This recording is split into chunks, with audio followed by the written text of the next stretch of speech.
America और Iran की situation एक क्रिटिकल फेज में एंटर हो चुकी है, जिसमें हम देख रहे हैं कि मिलिट्री पोस्चर के साथ साथ डिप्लोमेसी भी जारी है। हम देखेंगे इस हवाले से नई डेवलपमेंट्स, ईरान के फॉरेन मिनिस्टर का इस स्टेज पर पाकिस्तान का विजिट और पाकिस्तान की अमेरिका और ईरान के दरमियान सेकेंड राउंड ऑफ डिस्कशन के हवाले से उम्मीदें। इस्लामाबाद के एक बड़े हिस्से को अभी तक बंद किया हुआ है इन मुज़ाकरात की उम्मीद में। इसके अलावा हम देखेंगे यूएस मिलिट्री की ईरान की IRGC के खिलाफ नई स्ट्रेटजीज, स्टेट ऑफ हॉर्मुज़ के ऊपर क्या चल रहा है और अमेरिकन के मुताबिक इन समंदरों से बाहर क्या चल रहा है। कुछ नई चीजें सामने आई हैं, नए एयरक्राफ्ट कैरियर्स भी पहुंच रहे हैं और बिल्कुल एक डेंजरस सिचुएशन बनी हुई है, बिल्कुल इसी तरह जैसे फिंगर्स ट्रिगर पर हों। किसी भी वक्त गोली चल सकती है, मिसाइल्स चल सकते हैं। इजराइल ने भी कह दिया है कि हम ईरान पर हमले के लिए तैयार हैं। तो आइए जानते हैं कि क्या कुछ चल रहा है ऑन ग्राउंड, समंदरों के ऊपर और बंद कमरों के अंदर। और इसके अलावा मीडिया और नैरेटिव वॉरफेयर उस डोमेन में किस तरह एक दूसरे को काउंटर किया जा रहा है, इसमें हमारे लिए बहुत से लेसन्स हैं। आइए जानते हैं।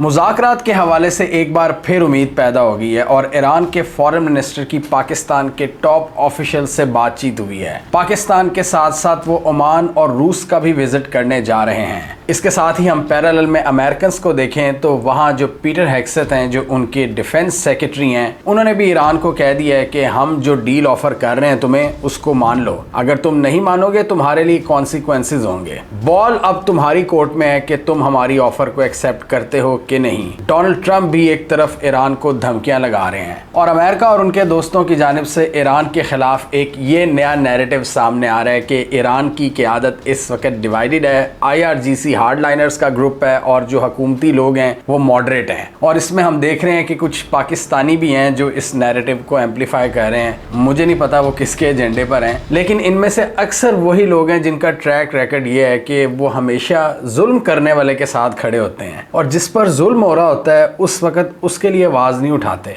उनके पास 1000 से ज्यादा लॉजिक्स होती हैं ऑप्रेस्ड लोगों के लिए कि ये इस तरह कर लेते तो बच जाते, ये तालीम हासिल कर लेते तो बच जाते, ये एक्सट्रीमिस्ट हैं इसलिए इनके साथ ऐसा हो रहा है। और अब ये एक नया चूरन बेच रहे हैं और ये वही चूरन है जो वेस्ट की तरफ से आ रहा है, इजराइल की तरफ से आ रहा है कि ईरान की क़यादत डिवाइड है और इसलिए वो कोई मंतकी अंजाम तक नहीं पहुंच पा रहे। और कभी भी ये इजरायली एक्शंस को हाईलाइट नहीं करेंगे या उस पर इतनी एफर्ट नहीं लगाएंगे कि इजराइल क्या कर रहा है। जिस तरह लेबनान में उसने जबरदस्त जर्नलिस्ट का कत्ल किया है, जो पिछले कई अरसों से जर्नलिज्म कर रहे थे, इस सीज फायर के दौरान वो अभी भी बंदे मार रहे हैं, उस पर आवाज नहीं उठा रहे। ईरान की जो लीडरशिप को खत्म कर दिया उस पर आवाज नहीं उठा रहे। ईरान के अंदर जो बच्चियों को मारा उस पर आवाज नहीं उठा रहे। जो स्कूलों को, हॉस्पिटल्स को टारगेट किया उस पर आवाज नहीं उठा रहे। गजा की सिचुएशन पर आवाज नहीं उठा रहे। वेस्ट बैंक पर आवाज नहीं उठा रहे। लेकिन गजा, लेबनान या वेस्ट बैंक के लोग जिन पर जुल्म हो रहा है उनके खिलाफ इनके पास 1000 से ज्यादा लॉजिक्स होती हैं। और इसको काउंटर करने के लिए ईरान की लीडरशिप की जानिब से हम एक स्टेटमेंट्स का सिलसिला देख रहे हैं जिसमें वो बता रहे हैं कि हम यूनाइटेड हैं। ऐसा नहीं कि हम में से कोई हार्ड लाइनर है या एक्सट्रीमिस्ट है या दूसरी तरफ कोई मॉडरेट्स बैठे हुए हैं, हम सब पासदराने इनकलाब हैं। ईरान के सदर के मुताबिक हम सब ईरानियंस हैं और सब इनकलाबी हैं, रेवोल्यूशनरीज हैं और हम अग्रेसर के प्रोपेगेंडा को रिजेक्ट करते हैं। हाँ, अगर हम अमेरिका की तरफ देखें तो वहाँ पर हमें क्लियर एक डिवाइड नज़र आ रही है जो कि हमें मागा में भी नज़र आती है, जो ट्रंप की सपोर्ट बेस है। या दूसरी तरफ हम मिलिट्री फायरिंग्स पर भी नज़र दौड़ाएं तो वहाँ कई मिलिट्री ऑफिसर्स को फायर किया जा रहा है और उसके पीछे क्या रीजंस हैं किसी को नहीं पता। कौन एग्री कर रहा है किसी पॉइंट पर या कौन डिसएग्री कर रहा है कोई नहीं जानता, लेकिन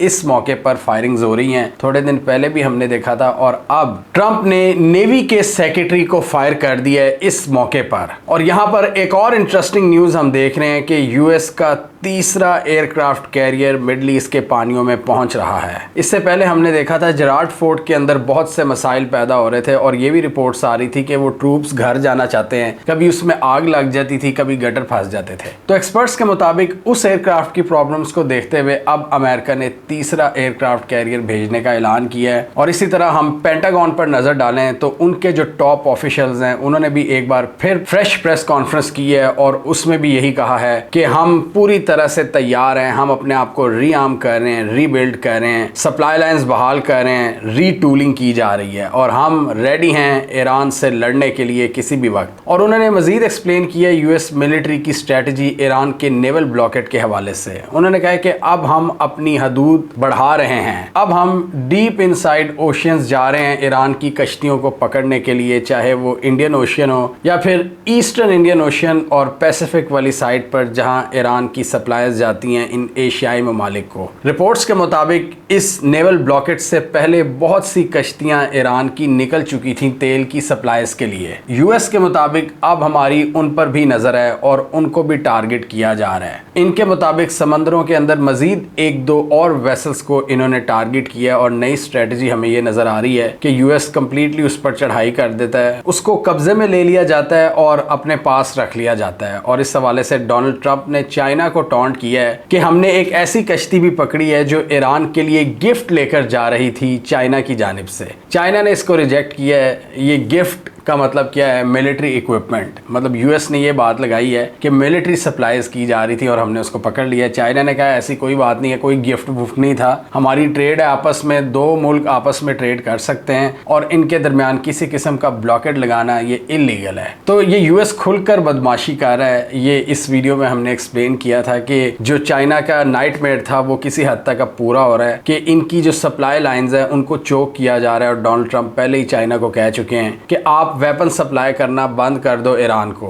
और हम ये नेवल ब्लॉकेट को खत्म कर देंगे। आपको तेल चाहिए, हमें नहीं, आपने अपनी इकोनॉमी चलानी है। तो क्लियर कट उन्होंने धमकी दी थी और एक्सपर्ट्स के मुताबिक ये एक लेवरेज भी रखना चाहते हैं जो आगे आने वाले दिनों में टॉक्स होनी है। रेयर अर्थ मिनरल्स का जो बैन है चाइना ने लगाया हुआ है, अमेरिका इस ब्लॉकेट के जरिए वहां पर लेवरेज हासिल करना चाहता है कि चाइना रेयर अर्थ मिनरल्स की एक्सपोर्ट पर बैन ना लगाए। इसके अलावा पेंटागन के मुताबिक हमने ईरान के अंदर बहुत से मिलिट्री अहदाफ हासिल कर लिए हैं और अब हम चाहते हैं कि डील हो जाए, अदरवाइज हम तैयार बैठे हैं ईरान पर दोबारा हमला करने के लिए। और ईरान की जो नेवल ब्लॉकेड है उसको हम जारी रखेंगे, जिसका स्कोप हमने समंदरों में मजीद वसी कर दिया है। इसका जवाब भी हमने IRGC की जानिब से देखा था, उन्होंने भी वहां पर अपना जो नाका है उसको सख्त कर दिया है। इसके अलावा वो टोल टैक्स भी ले रहे हैं और कुछ दोस्त ममालिक हैं जैसे कि रूस और चाइना, उनसे ये टोल टैक्स नहीं ले रहे। और एक बड़ी खौफनाक फुटेज जारी की थी IRGC ने कि किस तरह वो एक कमर्शियल शिप को अपनी तहवील में ले रहे थे।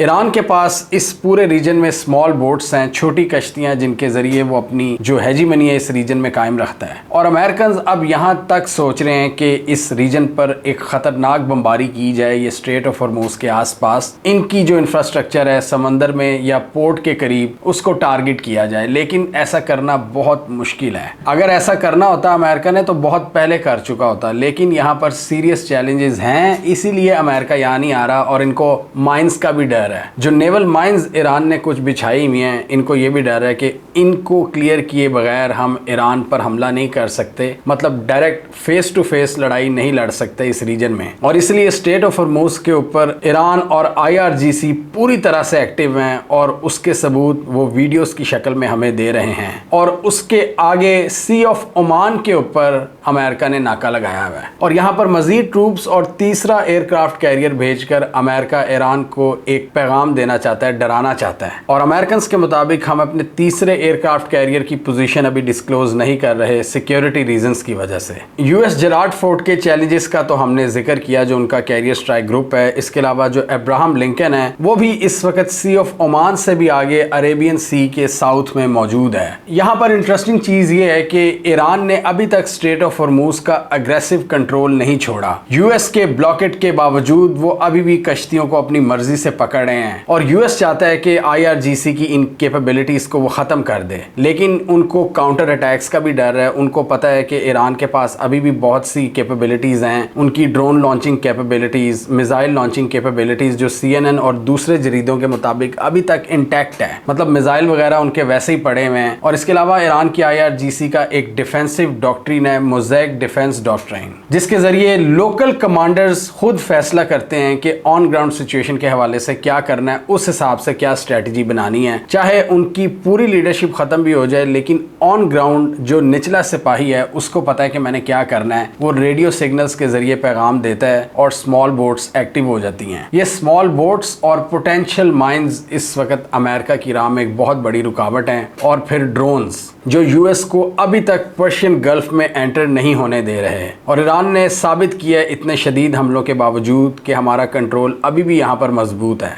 और यहाँ पर अगर यूएस का कोई एयरक्राफ्ट कैरियर आता है और उसको मिसाइल लग जाता है ईरान का, तो ये एक डेवास्टेटिंग सिचुएशन होगी यूएस के लिए, यूएस की मिलिट्री के लिए। तो इसलिए अभी वो बहुत दूर बैठे ईरान को धमका रहे हैं और उनकी पोर्ट्स को ब्लॉक कर रहे हैं, उनकी कश्तियों को पकड़ने की कोशिश कर रहे हैं, लेकिन बहुत सी कश्तियां निकल भी रही हैं। और यहाँ पर यह भी सवाल उठता है कि यूएस कब तक इस ब्लॉकेट को जारी रख सकता है। इसमें बहुत सा पैसा लग रहा है अमेरिका का। और यहाँ पर ये ईरान को भी टेस्ट कर रहे हैं कि ईरान किस हद तक इस प्रेशर को सस्टेन कर सकता है। ईरान अगर छोटी सी भी गलती करे तो इनके पास मौका हो ईरान पर धावा बोल दें। यहाँ पर मैं यूएस एनालिस्ट को सुन रहा था, जो यूएस के फॉर्मर ऑफिशियल्स हैं, वो ये कह रहे हैं कि ईरान के लिए इस तरह का ब्लॉकेट कोई बड़ा मसला नहीं। उनके पास लैंड रूट्स भी हैं जिसके जरिए वो अपनी ट्रेड जारी रख सकते हैं, स्पेशली चाइना के साथ। और वो लैंड रूट्स कौन से हैं वो हमने आपको इन वीडियोस में बताए हैं। पाकिस्तान का रास्ता है, अफगानिस्तान का रास्ता है, सेंट्रल एशिया का रास्ता है। ईरान की लोकेशन बड़ी ज़बरदस्त है और रशिया को ये कनेक्ट कर लेते हैं कैस्पियन सी के जरिए। और ईरान ने पास्ट में भी ये साबित किया है कि सैंक्शंस इनका कुछ नहीं बिगाड़ सकती। इनकी सोसाइटी उसी तरह वाइब्रेंट है। इतने 40 साल इन्होंने सैंक्शंस का मुकाबला किया और अभी भी वो बड़े मज़े से बैठे हुए हैं। अगर हम प्रिसाइजली बात करें तो 47 साल हो गए हैं इन पर सैंक्शंस को, और ईरान ने सेल्फ सस्टेनेबिलिटी हासिल की है इन 47 सालों में सैंक्शंस का मुकाबला करके। और ग्लोबल फाइनेंशियल सिस्टम का पार्ट ना होते हुए भी ईरान ने बड़े ज़बरदस्त तरीके से सर्वाइव किया है, अपनी इकोनॉमी को भी चलाए रखा है और डिफेंसिव कैपेबिलिटीज़ को भी बिल्ड किया है। और आज वो अमेरिका का मुकाबला कर रहे हैं, जो कि एक माइंड ब्लोइंग स्टोरी है। एक्सपर्ट्स का यहाँ पर ये भी कह रहे हैं कि जो चैलेंजेस यूएस को यहाँ पर दरपेश हैं, ये जाहिर करते हैं कि इन्होंने सीरियस मिस्टेक किया ईरान पर हमला करके। ये एक इनकी स्ट्रेटेजिक मिसकैलकुलेशन थी, जो कि हिसाब नहीं लगा सके कि ईरान किस तरह सस्टेन करेगा इनके हमलों को और इनको चैलेंज करेगा और इनके लिए डिफ़िकल्ट सिचुएशन पैदा करेगा।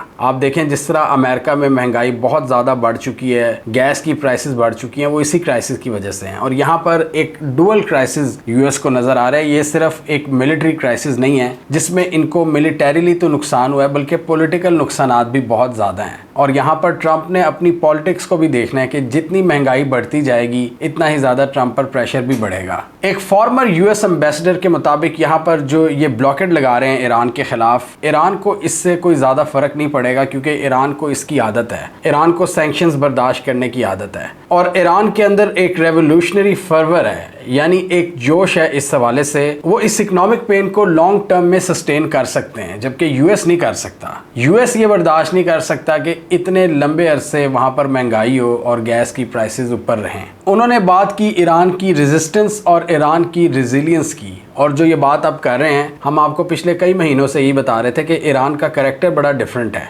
ईरान की डेप्थ जो इनकी ज्योग्राफी में है, बल्कि इनका कैरेक्टर, और ये चीज़ें आपको पता है हम कई महीनों से बता रहे हैं कि इसकी वजह से ईरान को हराना बहुत मुश्किल है। चाइना और रूस की ईरान को सपोर्ट और रीजनल पावर्स में भी ये अंडरस्टैंडिंग कि ईरान का बचना बहुत ज़रूरी है। और इसके अलावा उनका ये भी कहना था कि इस वक्त ईरानियन लोगों के अंदर जोश बहुत ज़्यादा है। वो इस चीज़ को फ़ख्र के तौर पर ले रहे हैं कि हमारा मुकाबला इस वक्त अमेरिका से है, जो अपने आप को सुपर पावर कहता है, और वो सर्वाइवल की जंग लड़ रहे हैं। और उनके मुताबिक this is a war of necessity for Iranians and a war of choice for the US. मतलब यूएस कल को मुंह उठाकर यहाँ से चला भी जाएगा। उनके लिए ये जंग इतनी इंपॉर्टेंट नहीं जितनी ईरानियंस के लिए है। यूएस ने तो यहाँ पर क्लियर कट एक ब्लंडर मारा है और फजूल में एंटर हुआ है इस जंग में, और वो कल को इजीली निकल भी सकते हैं। वो सिर्फ इसलिए नहीं निकल रहे, उनको एक फेस सेविंग चाहिए। लेकिन ईरानियंस के पास ये ऑप्शन नहीं है। उनके लिए ये वॉर ऑफ सर्वाइवल है और ये उनके लिए एक प्राइड है, फ़ख्र की बात है कि हम इनसे लड़े हैं और हमने जीत कर दिखाना है। बेशक उनका जितना मर्जी नुकसान हो जाए। तो यहाँ पर एक क्लियर कट डिफरेंस है। वहाँ पर पूरी ईरानियन नेशन है जो कि इनके हमलों का सामना कर रही है। अमरीकी अवाम उनके हमलों का सामना नहीं कर रही। यहाँ पर अमरीकी फ़ौज है